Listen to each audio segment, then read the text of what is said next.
నమస్తే. శ్రీ మాత్రే నమః. శ్రీ గురుభ్యో నమః. మన ఖగోళ శాస్త్రంలో జ్యోతిష్యం ప్రకారము ఖగోళంలో ఎప్పుడు ప్రతి నిత్యము ఈ గ్రహాలు సంచారం చేస్తూ ఉంటాయి. చంద్రుడు 2.5 రోజులకు ఒకసారి సంచారం చేస్తుంటాడు.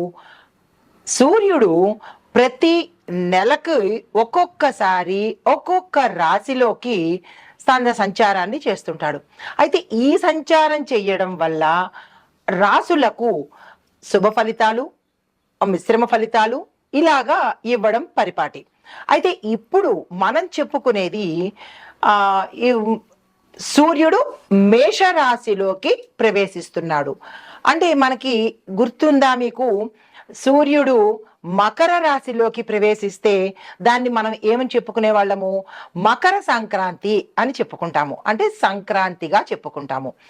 అప్పుడు జనవరి నెలలో మనకి మకర సంక్రాంతి ఎప్పుడు కూడా జనవరి 13 లేదా 14వ తారీఖున ఈ సంక్రమణం జరుగుతూ ఉంటుంది. అలాగే ఇప్పుడు మనం ప్రస్తావించబోయే అంశంలో సూర్యుడు ఏప్రిల్ 13 నుంచి లేదా 13, 14 ఈ 2 దినాలలో ఏదో ఒక రోజు అంటే 13 నుండి 14 ఇలాగా అంటే గ్రహ గతులు మారినప్పుడు సమయం కూడా మారుతుంది. అయితే ఈసారి మనకి సూర్యుడు మేషరాశిలోకి ఏప్రిల్ 14వ తారీఖు 2025వ సంవత్సరంలో సంచారం చేయబోతున్నాడు.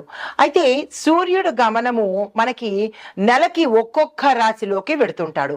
చంద్రమాన ప్రకారము మనకి అంటే ఒక గణన లెక్కించడం జరిగితే సౌరమానం ప్రకారము మనకి ఇది కొత్త సంవత్సరం కింద లెక్క అవుతుంది అనమాట.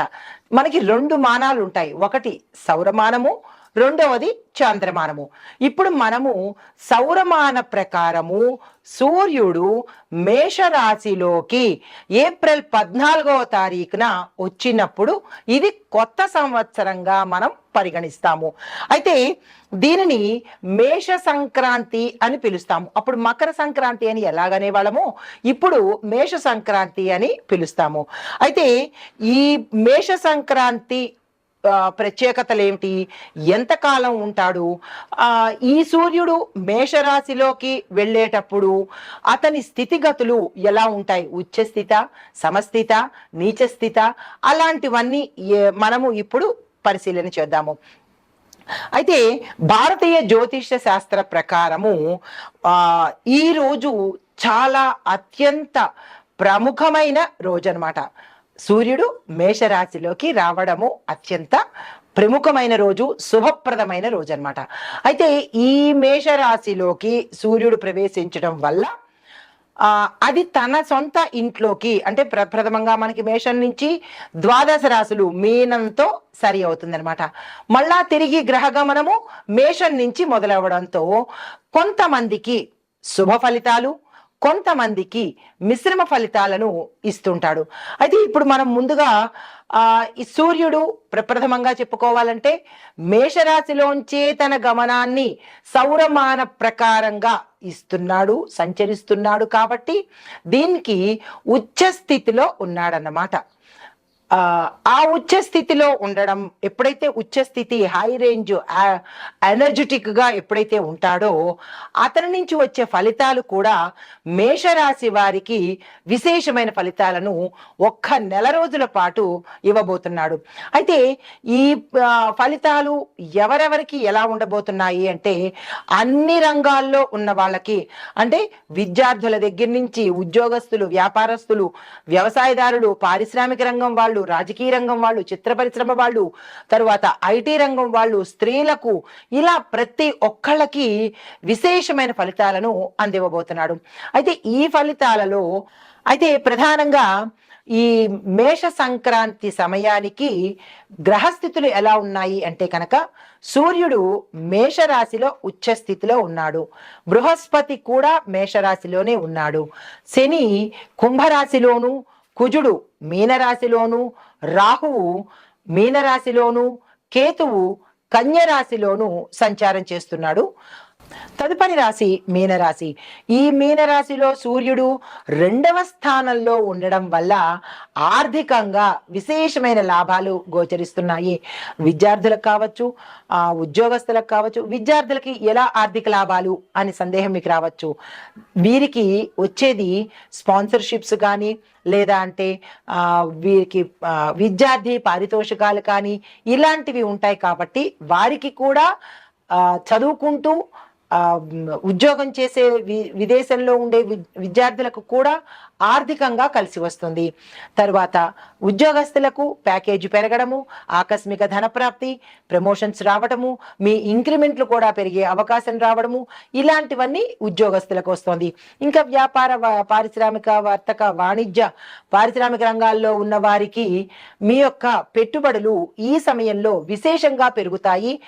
అది చూసుకుని మీరు ఇప్పుడు కనుక పెట్టుబడులు పెట్టినట్టయితే మరింత విశేషమైన లాభాలు రావడానికి కానీ, ఒకంత 100ంతలు లాభాలు వచ్చే అవకాశము ఈ 30 రోజుల్లో రవిగ్రహము మీకు అనుగ్రహించబోతోంది. ఈ సమయాన్ని వృధా చేసుకునే ప్రయత్నం చేసుకోకండి. అయితే దీంతో పాటు వ్యాపార విస్తరణ చేసుకోవాలన్నా, విదేశాలు వెళ్ళి అక్కడ మీ వ్యాపారాన్ని సుస్థిరం చేసుకోవాలన్నా this is the right time and the best time. దీన్ని మీరు వృధా చేసుకోకండి. అయితే కుటుంబంలో చూసినట్టయితే శుభకార్యాలు చేస్తారు. శుభకార్యాలకు సంబంధించినటువంటి ధనము సమయానికి చేకూరుతుంది. భార్యాభర్తల్లో అన్యోన్యత పెరుగుతుంది. కుటుంబాల్లో విడిపోయిన కుటుంబాలు కానీ, విడిపోయిన బంధుమిత్రులు కానీ కలిసి అవకాశం గోచరిస్తోంది. వివాహం కాని వారికి వివాహం అయ్యే అవకాశము, గతంలో తిరస్కరించిన వారు ఇప్పుడు చేసుకుంటామని ముందుకు రావడము, సంతానం కోసం ప్రయత్నం చేసే వారికి ఎన్ని నెలల నుంచో పెండింగ్ లో పడిపోయినా లేదా కుదరదు అని నిరాశ చెందిన వాళ్ళకి అయ్యే అవకాశము ఈ సమయంలో రవిగ్రహం ఇవ్వబోతున్నారు. ఇక ఆరోగ్యం పట్ల చూసినట్టయితే విశేషమైన ఆరోగ్యం మీ సొంతం కలుగుతుంది. సూర్యుడు ఆరోగ్య ప్రదాత, రాజ లాంఛనాలు ఇచ్చే ఆయన. దీంతో పాటు రాజ్యాలు కలిగించే అవకాశము, ఇలాంటి భోగభాగ్యాలు కలిగించే అవకాశము ఈ సమయంలో రవి మీకు ఇవ్వబోతున్నాడు. ఏ పని చేసినా ఇవి మీకు కలిసి వచ్చే అవకాశం గోచరిస్తోంది. ఈ సమయాన్ని అస్సలు వృధా చేసుకోకండి. అయితే కొంతమందికి సినీ పరిశ్రమలో ఉన్న వాళ్ళకి, కొన్ని రంగాల్లో ఉన్న వాళ్ళకి మాత్రమే కొంత మిశ్రమ ఫలితాలు గోచరిస్తున్నాయి. నిరాశ చెందకండి. అది కూడా కొద్ది సమయమే కాబట్టి పెద్దగా నిరాశ చెందే అవకాశం లేదు. మీకు చెప్పదగిన పరిహారాలు, గురు దత్తాత్రేయ స్వామి వారి యొక్క ఆలయ దర్శనం చేసుకోండి. ప్రతి గురువారము తప్పనిసరిగా గురు సంబంధిత ఆలయ దర్శనం చేసుకోండి. దీంతో పాటు ఇంట్లో కానీ లేదా దేవాలయంలో కానీ దత్తాత్రేయ దిగంబర, దిగంబర దిగంబర, శ్రీదత్త దిగంబర అనే ఈ నామాన్ని మాక్సిమం, అంటే మీరు ఎన్నిసార్లు చదువుకోగలుగుతారో, ఆ స్వామి వారిని ఎన్నిసార్లు తలుచుకోగలుగుతారో అన్నిసార్లు తలుచుకున్నట్టయితే కనుక గురుబలం పెరుగుతుంది.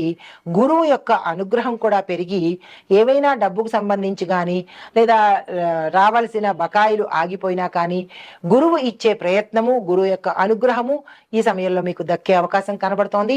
ఇది మేష సంక్రాంతికి ఈ రాశిలో ఉండేవారికి గోచార రీత్యా చెప్పదగిన ఫలితాలు, పరిహారాలు, సూచనలు. నమస్తే. ఓవరాల్ గా ఈ మేష సంక్రాంతి ప్రధానంగా ఎవరికి బాగుంటోంది, ఎవరికి బాగోట్లేదు, పూజలు చేసుకోవాలి అనే అంశంలో మేష, సింహ, ధనస్సు, కుంభ, మిథున రాశులకు విశేషమైన ఫలితాలు, శుభ ఫలితాలు, ఉచ్చ స్థితిని కలిగిస్తున్నాయి. అయితే కన్యా, వృషభ, వృశ్చిక, మకర రాశుల వారు మాత్రము శాంతి పూజలు చేసుకున్నట్టయితే కొంత పరిహారం కలిగే అవకాశం కనబడుతోంది. ఇది సారాంశం అన్నమాట.